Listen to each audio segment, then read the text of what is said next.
We begin at 11 with the Vegas massacre. Police showing body cam footage of the moment they rapidly responded to the attack. In the background, you can hear the barrage of bullets that was unleashed onto thousands of people.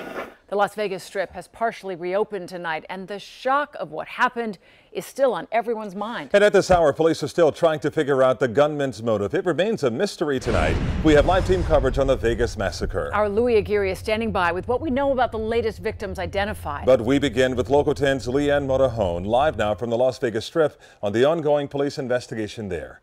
Leanne. Las Vegas Metro releasing a unique glimpse into the police response to this mass shooting, all while dealing with an internal leak of their own. Meanwhile, Las Vegas is preparing for a presidential visit as they continue to heal and mourn the dead. New body cam footage shows the mass shooting chaos from a Las Vegas Metro officer's view. Police urging others to head for safety as they plunged headfirst into the danger. President Donald Trump praising police efforts Tuesday, pledging to visit early Wednesday. I look forward to going tomorrow. First Lady will be coming with me, and we're going to be paying our respects and condolences. Investigators say 64-year-old Stephen Paddock fired on the crowd at the Route 91 festival Sunday night for at least 9 minutes, resulting in 58 victims dead and more than 500 injured. They say he'd installed cameras both inside and outside his room. Police also confirming these leaked photos of the weapons in his room are authentic. An internal investigation underway to confirm the source. It's heart-wrenching. Volunteers continue to work 24 hours a day at the Family Assistance Center. The Clark County coroner says they've assisted more than 1,000 friends and families since Monday. You're trained in dealing with folks that are going through grief and things of that. Bereavement, yes. All you do is try and give them solace as one human being to another. This as stories of goodness and bravery continue to emerge. All I was worried about was the 2 girls that I committed to helping. I know that I had a positive impact, but I also know there was thousands of people that did the exact same thing.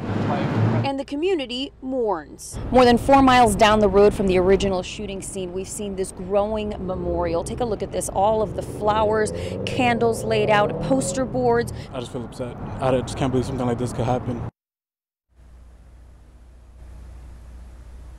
And we know that Florida's Attorney General Pam Bondi says she plans to visit Las Vegas in the coming days. She says she will bring with her the lessons learned after the Pulse nightclub massacre in Orlando. Reporting live in Las Vegas tonight, Leanne Modajon, Local 10 News. Leanne, thanks a lot. Las Vegas, America, and the world are mourning the loss of 58 lives. And for many, it's still hard to understand. They suddenly lost their loved one at a country music festival. Our Louis Aguirre continues our team coverage from the video port. Louis.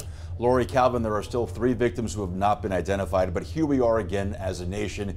Here we are again trying to make sense of yet another mass shooting. Here we are again asking the same question, why?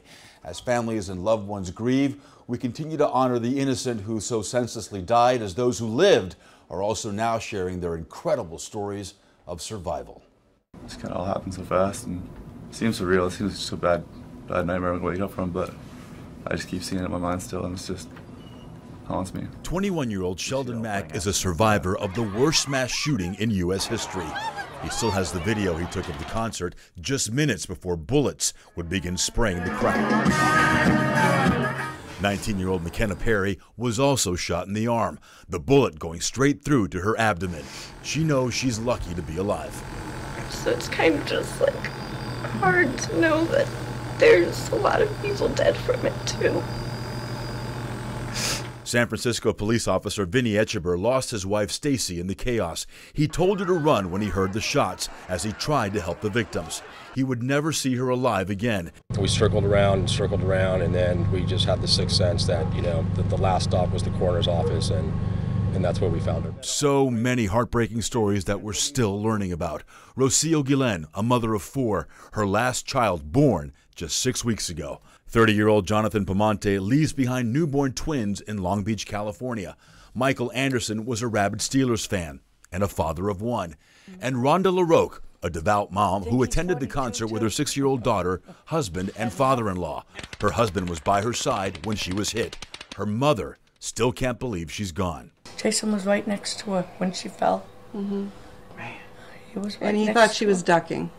He thought she was ducking, but she didn't get up.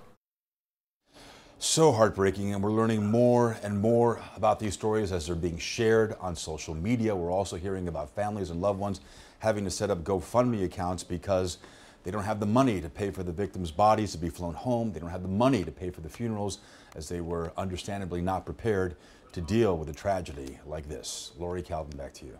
We will keep honoring these victims. Louis, thank you.